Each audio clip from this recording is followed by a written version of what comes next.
Congratulations! You've just clicked on a video that's going to show you exactly how you can measure your social media ROI. So if you're running Facebook ads for your e-commerce business, it's pretty easy to measure the return on investment. It's just money invested in Facebook ads versus money generated in sales. But what about for all of that organic content you're doing? What about all those messages you're answering on Facebook? How do you generate a return on investment for that? But most importantly, how do you measure that? How do you sit there with your boss and how do you tell them what I'm doing on social media, getting these likes, these comments and shares is really making a difference to our business? Well, in this video, I'm going to show you exactly how you can do that. I'm going to show you how you can measure your return on investment on your social media activity, but also make sure you stick around to the end because I'm not going to just show you how you can measure it. I'm going to also give you some tips on what you can do to improve your social media return on investment. I'm Chris, and if you're new to this channel, we talk about everything to do with digital marketing. So if you're interested in getting involved in the discussions or you just want to learn a bit, make sure you hit that subscribe button and you'll be the first to know about the next video that's released.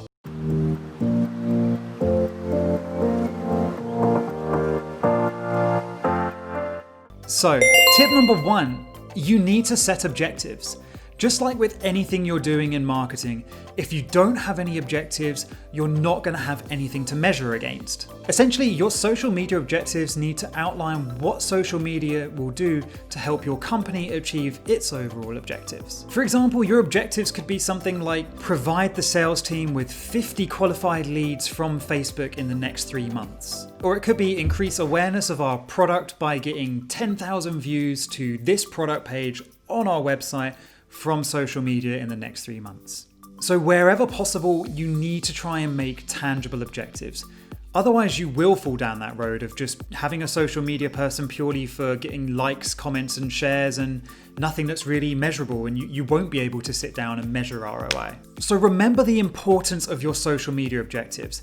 Everything you're doing on social needs to come back to these objectives. So tip number 2, make sure you're tracking the right metrics for your objectives. So one thing I think all of us social media marketers can relate to is that likes, comments, and shares get a really bad rap.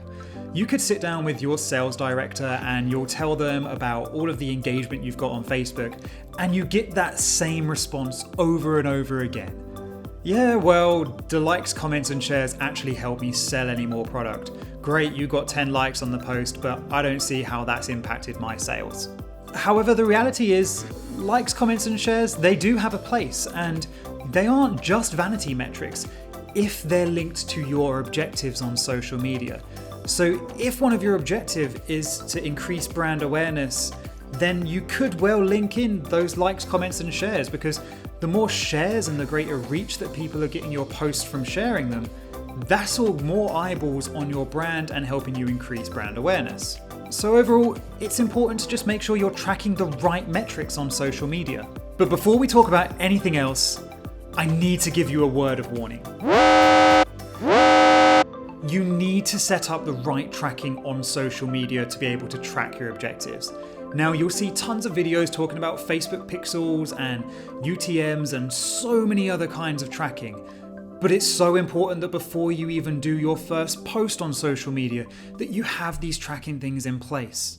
So by installing the Facebook pixel on your website, you're going to be able to see things like the different actions people take on your site, and you're going to be able to also see what kind of conversion rate you're getting from social media. So that is so important. So if you're doing any Facebook activity, make sure you install that Facebook pixel on your website. With the Facebook pixel as well, you can also set up a load of different tags in Google Tag Manager to look at certain events people are taking, like how many people are entering the checkout process on your website. I'm not going to go into those in this video, but make sure you do perform a Google search or have a look for another video on YouTube, just so you understand exactly the value that those can provide. Another thing you need to do with your social media content is make sure you're using UTMs in any social media links. So if you're not familiar, a UTM is basically a simple line of code that you add to the URL that you share on social media, and that's going to then appear in Google Analytics. It dives deep and it will show you things like this traffic has come from this source. It has also come from this specific post on Facebook. So when you're going in Google Analytics at the moment, if you're analyzing your social media activity just by going to the social tab or just by looking at the traffic sources and measuring how much traffic has come from Facebook overall, that's not good enough. You need to be looking at the quality of each individual post, each individual ad, and how has the traffic performed on your website from those.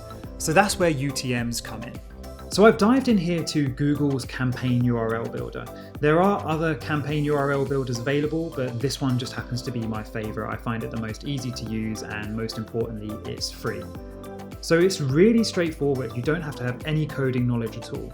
You just start off here by putting in your website URL. So for me, I'm just going to put my main website URL.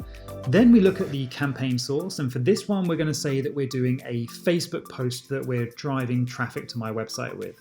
So here I'll just put the source as Facebook. Now it's a organic post, so I'm just going to call it organic. And then campaign name, this is where you just say exactly what that piece of content was. So for this one, it was a special offer done just on Tuesday. So that's that. And you can add in more things here. So if you're talking about PPC campaigns, we might be looking, say here as the source as Facebook, campaign medium, ads. This could be the ad set name, and then you might be getting more granular here with the different types of ads that you've actually done. It could be image 1 if you're talking about campaign content, and you might have another image for that same ad, and you want to distinguish your results between the two. But here we're just keeping it nice and simple. And after that, you'll see down here, there's just this nice little bit of information here, and you just copy this URL and put that into your Facebook post. Just remember that whatever metrics you're checking, they need to be related to your objectives. So I can't stress that enough. I'm going to say it multiple times through this video. Everything you do on social media needs to be linking back to those objectives that you've set. So lastly, make sure you get into the habit of tracking all of this information every month. Once you do that, you'll start to build up a really clear picture of all of your social media activity, and when you need to measure the ROI, you'll have all of the data there to sift through. And if you have meetings with sales directors or managing directors of business that don't really understand social media, you've got a ton of stats there that you can share with them, and you'll show them how these link back to your objectives. So tip number 3, make sure you know your costs. To be able to measure your social media ROI, you need to know how much you're spending on social media. There's 5 main areas for social media spend that you need to be looking at. Those are your ad spend, your content creation fees, how much you're spending on social media tools, are you using any agencies to help you, and finally, what is the cost of the time of that person in-house that's spending on social media? So if you look at those 5 things, analyze those costs, you're going to have a clearer picture of how much your total cost investment is for social media. So you can make a spreadsheet of these costs, and that's going to help you see exactly how much you're spending on social media. You can then cross-reference this against all of your objectives and everything else you're measuring, and you'll see, okay, this is how much I'm spending on social media. I'm generating this back from Facebook ads. I'm generating this back from driving X number of visits to my website. And you can look at that data, measure that against your costs, and you can see how that's working. And one particular cost I highlight there is your content creation costs. So if you think about it, going back to the UTMs that I was talking about earlier, you're going to start to see which types of content are driving the most traffic to your website. And if website traffic is a really important metric for you to track, you can have a look and you can see which content performs the best, and then as a result you can be a bit more efficient with your content costs, because you might be spending tons of money on particular types of content that really don't marry up with your objectives. So once you see that in the data, you can act accordingly with your content costs and maybe lower them, or be more efficient with spreading your content by investing in the content that does work, and that's going to help you generate even more ROI on your social media. So now that you know how you can measure social media return on investment, we need to actually look at what you can do to improve your social media ROI. So one thing that most marketers are guilty for, and myself included in this one, is that we will track our data every month, just like we said we would earlier in this video, but then we do nothing. We just have spreadsheets full of data, and that's it. So one of the easiest things you can do is actually allocate time to analyze that data. You allocate time every single month to record that data, so do your self-service by actually spending time every month to analyze that data. Let's go back to the objectives that I mentioned at the top of this video. So let's take, for example, the objective about providing X amount of quality leads to your sales team in the next 3 months. The most obvious thing you can do is check your data every month to see how you're progressing with that objective. Are you generating enough leads from social media that you're going to be on course to hit that objective? Then what you need to do is get a bit more granular. Look at your UTMs and see which types of posts and which ads are driving the most signups. If you're currently falling a bit south of that objective, you've seen what works, so put more money into what's working and put more time into what's working. Don't waste your time by continuing to go down roads on things that don't work. And as well, social media has become an extremely crowded place. So for example, Twitter's such a crowded place that if you post just once a day or less, the chances are that you're just going to get completely lost in that really busy world of Twitter. So just to put that into a case study example for you, Neil Patel ran a test where he tweeted once per day and he saw 747 visitors per week to his website from Twitter.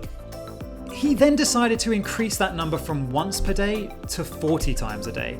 And he saw his visits in that week go from 747 from Twitter all the way up to 5,623 visits. So the point is here that all Neil did was just up his posting frequency. He didn't invest a ton in ads, he didn't get really targeted with some really amazing big content strategy. He just tweeted more. And this shows you that social media is so crowded that a big strategy that you need to be looking at is just increasing your posting frequency. The more you post, the more likely your audience is going to see your content and then perform any desired actions that you have. Now again, another word of warning here, don't get to that stage where you start annoying people. 40 times a day does sound a lot for Neil, but in reality, Neil is a very influential person, and in 40 tweets, he's probably got a lot of good content that he can share. He's got a lot of thoughts, a lot of blog posts, and he's probably shared some other content as well that is relevant and important for people. So don't just take it as gospel that you need to tweet 40 times a day. You need to be looking at sharing quality content, but really put effort into that and make sure that you are sharing on a really frequent basis so that you're increasing the chance of your audience to see your tweets. Now that's Twitter, but not every platform's the same. For example, on Instagram, if you started posting 40 times a day, you are probably going to get really annoying. Instagram is a crowded place, but nowhere near as crowded as Twitter. So on Instagram, if you can post between 1 and 3 times a day, that's probably your optimum. I wouldn't go beyond that unless you have some absolutely amazing content and the numbers that you're seeing in terms of your engagement and your reach is really warranting you to post more. So that's it. I really hope you liked the video. Make sure you go here to find out about 5 Facebook advertising strategies that you need to be trying, and go here to see whatever it is that YouTube recommends for you.